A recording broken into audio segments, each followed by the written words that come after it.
الله الرحمن الرحيم أرأيت الذي يكذب بالدين فذلك الذي يدعو اليتيم آمنت بالله صدق الله العظيم.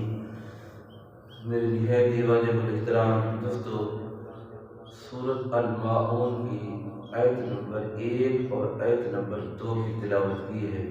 کل یہ سورت 7 آیات پر مشتمل ہے اور اس کا شان نزول مکہ مکرمہ کی سرزمین ہے. کچھ اس کے اندر اختلاف ہے کہ پہلا حصہ اس کا مکہ میں نازل ہوا، آخری حصہ مدینہ میں نازل ہوا. اللہ ہم سب کو عمل کی توفیق عطا فرمائے. جتنے لوگ ثواب اس درس قرآن میں شریک ہیں، دعا ہے ہم سب کے لیے، خصوصاً ہمارے والدین کے لیے، ہمارے اساتذہ کے لیے، دوست احباب کے لیے اور حضور کی ساری امت کے لیے اسے بخشش اور مغفرت کا ذریعہ بنائے. پچھلی سورت کے اندر اللہ پاک نے قریش کا ذکر فرمایا، اس انعاموں کا ذکر فرمایا جو انہیں ڈرائے دھمکائے وہ دنیا میں ذلیل و رسوا ہو جائے گا، اور فرمایا کہ پھر اس جو کعبے کا رب ہے اس کی عبادت کریں. اس سورت کے اندر جو اس کا نام ہے ماعون، معمولی چیزیں جو ہم روز مرہ کے اندر ایک دوسرے سے لیتے جاتے ہیں اور جسے ورتا کی چیزیں کہتے ہیں، تو فرمایا جو منع کرتا ہے. ماعون کا معنی منع کرنے والا. مثال کے طور ایک ہمسایہ ہے، دوسرے ہمسایہ سے نمک لے لیا، پانی ہے پانی لے لیا، تو اسی طرح ان چیزوں سے جو منع کرتا ہے اس کا اجر بہت زیادہ ہے. تو اسی لیے سورت کا نام بھی ماعون رکھا کہ وہ معمولی چیزیں جو لینے دینے سے منع کرتا ہے. تو اللہ پاک نے حضور علیہ الصلوۃ والسلام سے یہ ارشاد فرمایا کہ محبوب یا ہر قرآن پڑھنے والے اسے دیکھ، ارأیت الذی، کیا آپ نے اس شخص کو نہیں دیکھا جو کذب بالدین، جو جھٹلاتا ہے بالدین، دین کو، جو دین کو جھٹلاتا ہے. دین سے مراد آپ نماز کے اندر ایک بات تلاوت کرتے ہیں سورۃ فاتحہ کے اندر، مالک یوم الدین، جو روز جزا کے دن کا مالک ہے، یعنی قیامت کے دن کا. جو آدمی قیامت کو، محشر کو جھٹلاتا ہے، کہ آپ نے اس کو نہیں دیکھا وہ انسان کیا کر رہا ہے. تو یہاں علماء مفسرین نے اس بات کا ذکر فرمایا کہ یہ صورت عاص بن ویل اس کے متعلق یہ نازل ہوئی، اور ولید ابن مغیرہ جو مکے کے اندر سردار تھا، تو اسی طرح وہ کہتا قیامت نہیں آئے گی. مشرکین مکہ اکثر کی یہ رائے ہوتی، ان کا یقین تھا قیامت نہیں آئے گی. قیامت جس وقت انسان مر جاتا ہے اس کے بعد اسے اٹھنے کا دوبارہ موقع نہیں دیا جائے گا، اور نہ ہی اس نے رب کی بارگاہ میں حاضر ہونا ہے، نہ اس نے سوال و جواب ہوں گے، نہ اللہ کی بارگاہ میں حاضر ہوگا، نہ اس نے کسی بات کا جواب دینا ہے. تو اس لیے جو کچھ دنیا کے اندر ہے بس یہی ہے، اس کے بعد کچھ نہیں. تو اللہ کے جتنے نبی آئے 1,24,000 کما پیش رسول پیغمبر، سب نے اس بات کی تلقین کی، تاکید کی کہ انسان نے مر کے پھر زندہ ہونا ہے. انسان اس دنیا سے اس کو چھوڑ کے ایک عالم ارواح، یہ انسان کا ایک سفر ہے.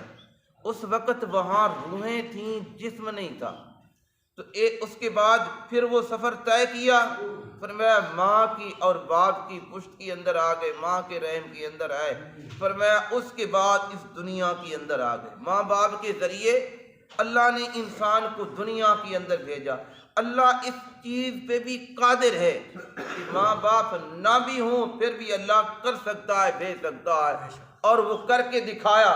سیدنا حضرت آدم علیہ السلام نہ آپ کی ماں ہے نہ آپ کا والد ہے، تو اللہ نے حضرت آدم کو پیدا کر کے اس دنیا کے اندر بھیجا. تو انسان کا وہ کتنا کمزور ذہن ہے، اور جو یہ کہے کہ اللہ دوبارہ پیدا کرنے پہ قادر نہیں، اللہ اٹھانے پہ قادر نہیں. کیوں؟ ان کے نظریہ عقیدہ یہ تھا کہ انسان کے جسم یہ مٹی کھا جائے گی، بکھر جائیں گے، کہاں کہاں سے اسے جمع کیا جائے گا. تو میرے بھائی، جس وقت انسان کچھ نہیں تھا، ایک پانی کے قطرے سے اللہ اگر بنانے پہ، تخلیق کرنے پہ قادر ہے، تو کیا انسان کو دوبارہ اٹھانے پہ قادر نہیں؟ تو ہمارا مسلمانوں کا، ایمان والوں کا یہ عقیدہ ہے کہ اللہ ہر چیز پہ قادر ہے، اللہ ہر چیز پہ قادر ہے۔ تو اسی طرح امام اعظم ابو حنیفہ، ان کے پاس ایک دہریہ اور جس نے خدا کے ہونے کا انکار کیا، تو امام اعظم ابو حنیفہ نے اس کے ساتھ ایک مناظرہ طے ہوا کہ ایک میدان کے اندر ہم بیٹھیں گے، میں خدا ہونے کی دلیل دوں گا اور اس نے انکار کی دلیلیں دینی تھیں، لوگ اکٹھے ہو گئے، جمع ہو گئے۔ امام اعظم ابو حنیفہ رحمۃ اللہ تعالی کچھ وقت سے جو ٹائم طے تھا اس سے لیٹ ہو گئے، خود بخود لیٹ ہوئے، اور لوگ سجے ہوئے وہاں بیٹھے ہیں کہ امام اعظم آ رہے ہیں، ان کے ساتھ مناظرہ ہونا ہے۔ تو جس وقت وہاں آپ پہنچے، آپ نے فرمایا کہ اگر میں یہ بات کہوں، میں جنگل کے اندر گیا اور جنگل کے اندر وہ جو درخت تھے وہ خود بخود گر رہے تھے، فرمایا پھر ان کے جو پھٹے تھے، لکڑیاں تھیں، وہ خود بخود وہ پھٹے تیار ہو گئے۔ فرمایا اس کے بعد پھر میں نے کیا دیکھا؟ فرمایا کشتی تیار ہو گئی۔ فرمایا کشتی تیار ہونے کے بعد وہ دریا کے اندر آ گئی۔ فرمایا پھر مسافر آئے اور ان کو وہ آر پار پہنچانے لگی، خود ہی کرایہ وصول کرنے لگی۔ تو جس وقت ان کا مد مقابل جو مناظر تھا، جو خدا کا انکار کرنے والا تھا، اس نے کہکا لگایا، اس نے کہا کہ یار دیکھو، ہم نے آپ کا بڑا نام سنا تھا، ہم تو کہتے تھے آپ امام اعظم، آپ فقیہ ہیں، امام ہیں، آپ کے پاس علم ہے، یہ آپ تو ایک بچوں جیسی بات کہہ رہے ہیں کہ کس طرح وہ درخت گرتے ہیں، کس طرح ان کے پھٹے بنتے ہیں، کس طرح وہ خود بخود کشتی تیار ہوتی ہے، وہ مسافروں کو آر پار پہنچانے کے لیے تیار ہے، خود آ رہی ہے، خود جا رہی ہے، کرایہ خود وصول کر رہی ہے، میں اس بات کو نہیں مانتا۔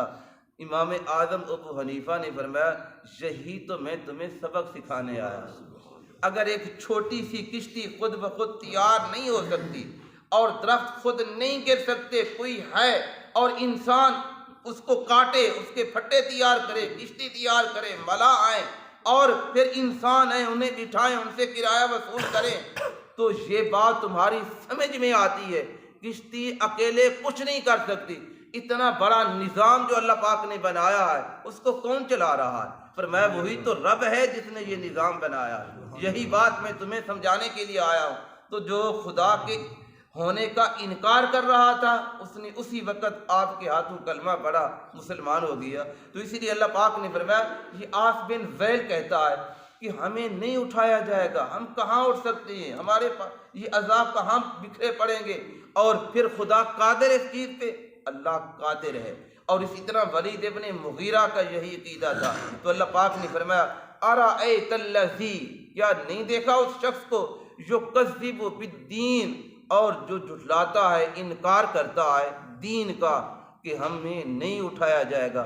ہمارا تو ایمان اور عقیدہ ہے قیامت کے بعد تو ہمیں اللہ نے انعام تقسیم کرنے ہیں، مسلمانوں کے لیے جو اللہ نے جنت تیار کی ہے اور اللہ نے اپنا دیدار کرانا ہے، تو وہ مرنے کے بعد، معاشر میں جمع ہونے کے بعد، پھر انعام و کرام کا، حساب و کتاب کا جو دن آ رہا ہے، اور اس کے بعد مسلمانوں کو، ایمان والوں کو اللہ پاک نے انعام کے طور پہ جنت عطا کرنی ہے۔ آگے اللہ پاک نے فرمایا فَذَلِكَ الَّذِي، بس یہی وہ شخص ہے یدعو الیتیم، جو یتیم کو دھکے دیتا ہے۔ تو یتیم کا اللہ نے بہت بڑا مقام، مرتبہ بیان فرمایا۔ حضور علیہ الصلوۃ والسلام نے ارشاد فرمایا کہ دنیا کے اندر بہترین گھر وہ ہے جس گھر کے اندر کوئی یتیم بچہ رہتا ہو۔ فرمایا وہ خوش قسمت ہے وہ گھر، تمام گھروں سے افضل ہے وہ گھر جس کے اندر یتیم بچہ، بیٹی ہو، بیٹا ہو، رہ رہا ہو، کوئی اس کی پرورش کر رہا ہے۔ تو فرمایا وہ خوش قسمت انسان ہے جو یتیم کے سر کے اوپر اپنا ہاتھ رکھتا ہے۔ اللہ کے نبی نے یہاں تک خوشخبری سنائی، فرمایا جو یتیم، صرف اس نے کچھ نہیں، نہ اسے کپڑا لے کر دیا، نہ اسے اس نے کچھ کھلایا نہ پلایا، بلکہ صرف اس کے شفقت کا ہاتھ اس کے سر کے اوپر رکھ دیا۔ میرے بھائی یہ موقع تلاش کیا کریں اپنی زندگی کے اندر۔ تو فرمایا اس نے صرف ہاتھ رکھ دیا، فرمایا اس کے ہاتھ کے نیچے جتنے یتیم کے بال آئیں گے اللہ اتنی مقدار کے اندر اس کے گناہ معاف کر دیتا۔ یہ تو صرف شفقت ہے، محبت ہے۔ اگر ایک شخص کھلاتا بھی ہے، اسے پلاتا بھی ہے، اس کی تربیت بھی کرتا ہے، تو پھر اللہ اس سے کتنا مقام عطا فرمائے گا۔ حضور علیہ الصلوۃ والسلام نے ارشاد فرمایا، اگر کوئی یتیم کے ساتھ محبت کرتا ہے، اس کی پرورش کرتا ہے، اس کو کپڑا لے کر دیتا ہے، فرمایا اس کی نگہبانی کرتا ہے، اس کی تربیت کر رہا ہے، فرمایا کل قیامت کے دن میرے ساتھ اس طرح کھڑا ہوگا۔ تو اسی طرح یہ ابو سفیان حضور کے چچا ہیں، ابھی انہوں نے ایمان قبول نہیں کیا، مکے کے اندر ہیں، یہ ہر ہفتے ایک اونٹ ذبح کرتا۔ ابو سفیان ایک اونٹ ذبح کرتا اور مخلوق خدا میں اس کا گوشت تقسیم کر دیتا۔ تو فرمایا جس وقت ایک دن یتیم آیا اس سے گوشت لینے کے لیے، میرے بھائی خیال کیا کریں، یہ مکہ کی سرزمین ہے، ابو سفیان بھی سردار ہے، اللہ نے اس کی مذمت کے لیے اس قرآن کی آیت کو نازل کیا۔ تو کبھی آپ کے دروازے پہ کوئی یتیم آ جائے، بیوہ آ جائے، تو اس کا خیال کرنا ہے، وہ حقدار ہے تو اس کو حق ملنا چاہیے، دینا چاہیے۔ تو ابو سفیان کے پاس وہ یتیم آیا گوشت لینے کے لیے، اس نے کیا کیا؟ حالانکہ اس نے کوئی مار پیٹ نہیں کی اسے، تو اس نے ایک لکڑی اٹھائی، ڈنڈا اٹھایا اسے مارنے کے لیے، ڈرانے کے لیے، تو وہ دوڑ گیا۔ اللہ نے اس آیت کو نازل کر دیا، فَذَلِكَ الَّذِي، بس یہی وہ شخص ہے، یعنی جو قیامت کا انکاری ہے، جو اٹھنے کے بعد کا انکار کر رہا ہے۔ فرمایا وہی تو وہ شخص ہے جو یتیم کو دھکے دے رہا ہے، تو فرمایا اپنے دروازے سے بھگا رہا ہے، فرمایا یہی وہ شخص ہے۔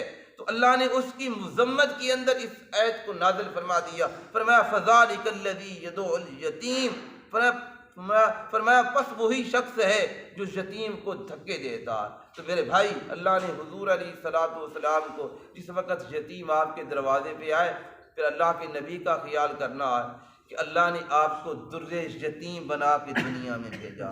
جس وقت آپ اس دنیا میں تشریف لائے، باپ کا سایہ اللہ نے پہلے اٹھا دیا، اور 6 سال کی عمر ہے، ابوا کا مقام ہے، اور وہاں صرف 3 شخص ہیں، ایک آپ کی امی جان سیدہ حضرت آمنہ رضی اللہ تعالی عنہ، ایک حضرت ام ایمن، اور دوسرے حضور علیہ الصلوۃ والسلام جو 6 سال کی عمر کے اندر ہے، اور آپ کی والدہ کا وہاں آپ کے سامنے انتقال ہوا، اور حضرت ام ایمن کو آپ کی امی جان نے وصیت کی کہ میرے اس بیٹے کو ان کے دادا کے پاس پہنچا دینا، یہ میری امانت ہے۔ اور حضور علیہ الصلوۃ والسلام سے فرمایا کہ اے میرے بیٹے محمد، کہ مجھے کسی بات کی فکر نہیں، میں نے ایسے بیٹے کو جنم دیا ہے، اور میرا ذکر تا قیامت تک کے لیے جاری رہے گا۔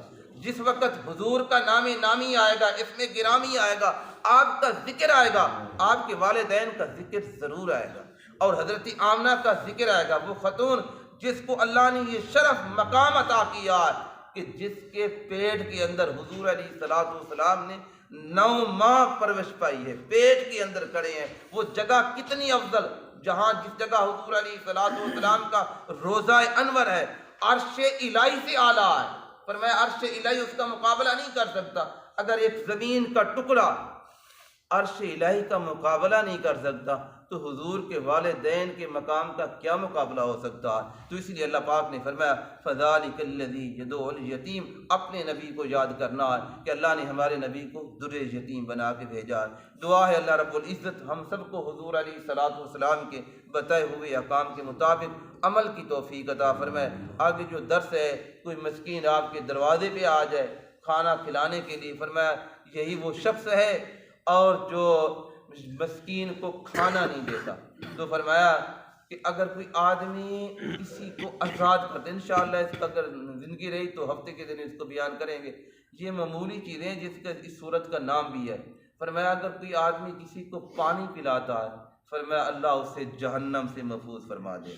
فرمایا کوئی شخص کسی غلام کو خرید کے فرمایا آزاد کرتا ہے، فرمایا اس کی ہڈی، اس کا جسم، اس کا گوشت اس کے لیے فدیہ بن جائے گا، فرمایا وہ جہنم کے اندر وہ شخص نہیں جا سکتا۔ اور کسی نے کھانا کھلایا، ضرورت مند ہے اور انسان جانتا ہے کہ یہ ضرورت مند ہے، فرمایا اسے کھانا کھلایا، فرمایا ہاں خود مجبور ہے، اس کے اوپر پابندی نہیں، جس کو اللہ نے کچھ رزق دیا ہے، فرمایا اگر اپنے بچوں کا، گھر والوں کا اچھی طرح اس کی پرورش کر رہا ہے تو اگر کبھی تمہارے دروازے پہ کوئی مسکین آ جائے کھانا کھلانے، اس کو کھانے کی ضرورت ہو تو فرمایا اسے پیٹ بھر کے کھانا کھلانا چاہیے، اس کے اندر بڑی برکت ہے۔ تو دعا ہے اللہ پاک ہم سب کو عمل کی توفیق عطا فرمائے، آمین۔